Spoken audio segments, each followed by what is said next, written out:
செம்ம டேஸ்ட்டில் பர்ஃபெக்டான மட்டன் குருமா செய்யலாமா? 3/4 கிலோ மட்டன் க்ளீன் பண்ணி வச்சுருக்கேன். 1/2 கப் தயிரை நல்லா பீட் பண்ணிடணும், கட்டி இருக்கக்கூடாது. புதினா இலை, மல்லி இலை, கொஞ்சமாக ஜீரகத்தூள், மல்லித்தூள். குருமாவுக்கு மல்லித்தூள் கம்மியாக சேர்க்கணும், காரத்துக்கு ஏற்ற மாதிரி மிளகாய்த்தூள். குருமா வெள்ளையாக இருக்க இந்த 2 பொருள் சேர்த்துருக்கேன். வெள்ளை மிளகுத்தூள், அப்புறம் பிரியாணி மசாலா, பட்டை, கிராம்பு, ஏலக்காய். இந்த 3 பொருள் மட்டும் சேர்த்து அரைச்ச பிரியாணி மசாலா. நீங்கள் கருப்பு மிளகுத்தூள், கரம் மசாலா சேர்க்கலாம், குருமா கொஞ்சம் கலராக இருக்கும், அவ்வளோதான். 3 பச்சை மிளகா, உப்புத்தூள், 2 டேபிள் ஸ்பூன் இஞ்சி பூண்டு பேஸ்ட்டு நல்லா மிக்ஸ் பண்ணிவிட்டு க்ளீன் பண்ணி வச்சுருந்தா மட்டனில் சேர்த்து கொஞ்சம் நேரம் மசாலா பரட்டி வச்சிடலாம். நான் இன்க்ரீடியன்ஸோட அளவுகள் எல்லாத்தையும் ஃபஸ்ட் கமெண்ட்டில் பின் பண்ணுறேன்.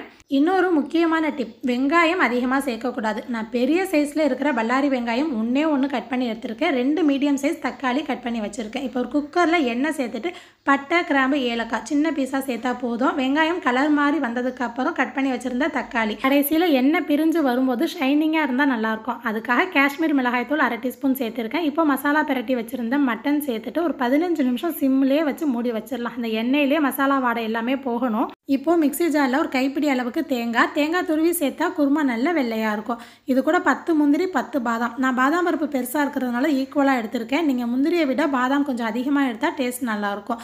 1 டீஸ்பூன் கசகசா சேர்த்து நல்லா பேஸ்ட்டாக அரைச்சிடணும். இந்த குருமாவுக்கு சோம்பு சேர்க்க வேணாம். 15 நிமிஷம் கழித்து எண்ணெய் பிரிஞ்சு மசாலா வாடை போனதுக்கப்புறம் கொஞ்சமாக தண்ணி சேர்த்துட்டு 2 விசில் ஹை ஃப்ளேமில் 2 விசில் சிம்மில் வச்சு ஸ்டவ் ஆஃப் பண்ணிடணும். ப்ரெஷர் உள்ளே இருக்கும்போது தான் மட்டன் வேக ஆரம்பிக்கும். கம்ப்ளீட்டாக ப்ரெஷர் போனதுக்கப்புறம் ஓப்பன் பண்ணி மட்டன் வெந்திருக்கா அப்படின்னு செக் பண்ணி பார்த்துட்டு ஒரு பெரிய சைஸ் உருளைக்கிழங்கு கட் பண்ணி சேர்த்துருக்கேன். உருளைக்கிழங்கு வேணாம் அப்படின்னா ஸ்கிப் பண்ணிடலாம்.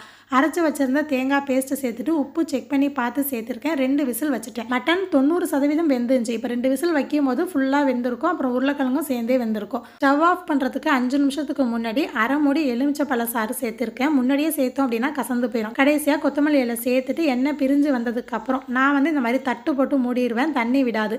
ரொம்ப கெட்டியாக இருந்தால் சுடு தண்ணி சூடாக சேருங்க, பச்சை தண்ணி சேர்க்க வேணாம். பரோட்டா, இட்லி, சப்பாத்தி, நெய் சோறு எல்லாத்துக்குமே செம்மையாக இருக்கும். ட்ரை பண்ணி பாருங்கள்.